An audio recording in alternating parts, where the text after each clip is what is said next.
यहाँ हम परमेश्वर का वचन देखते हैं। उत्पत्ति पहला अध्याय का पहला वचन से हम देखते हैं 16 वचन तक। आदि में परमेश्वर ने आकाश और पृथ्वी की सृष्टि की। पृथ्वी बेडौल और सुनसान पड़ी थी और गहरे जल के ऊपर अंधियारा था, तथा परमेश्वर का आत्मा जल के ऊपर मंडराता था।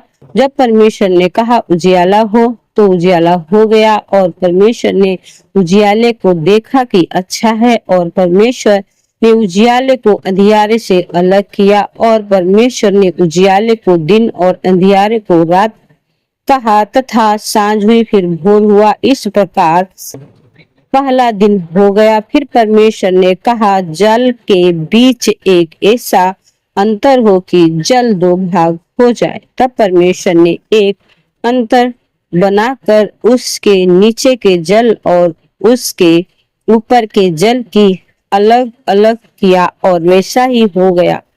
परमेश्वर ने उस अंतर को आकाश कहा, तथा सांझ हुई फिर भोर हुआ। इस प्रकार दूसरा दिन हो गया। फिर परमेश्वर ने कहा, आकाश के नीचे का जल एक स्थल में इकट्ठा हो जाए और सूखी भूमि दिखाई दे, और वैसा ही हो गया।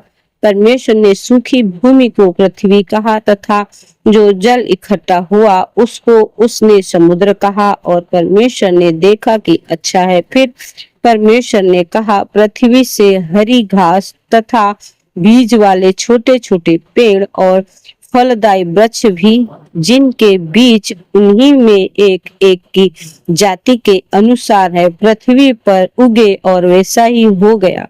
इस प्रकार पृथ्वी से हरी घास और छोटे छोटे पेड़, जिनमें अपनी अपनी जाति के अनुसार बीज होता है, और फलदायी वृक्ष, जिनके बीज एक एक की जाति के अनुसार उन्हीं में होते हैं, उगे। और परमेश्वर ने देखा कि अच्छा है, तथा सांझ हुई फिर भोर हुआ। इस प्रकार तीसरा दिन हो गया। फिर परमेश्वर ने कहा, दिन को रात से अलग करने के लिए आकाश के अंतर में ज्योतियां हों, और वे चिन्हों और नियत समयों और दिनों और वर्षों के कारण हो। और वे ज्योतियां आकाश के अंतर में पृथ्वी पर प्रकाश देने वाली भी ठहरे, और वैसा ही हो गया।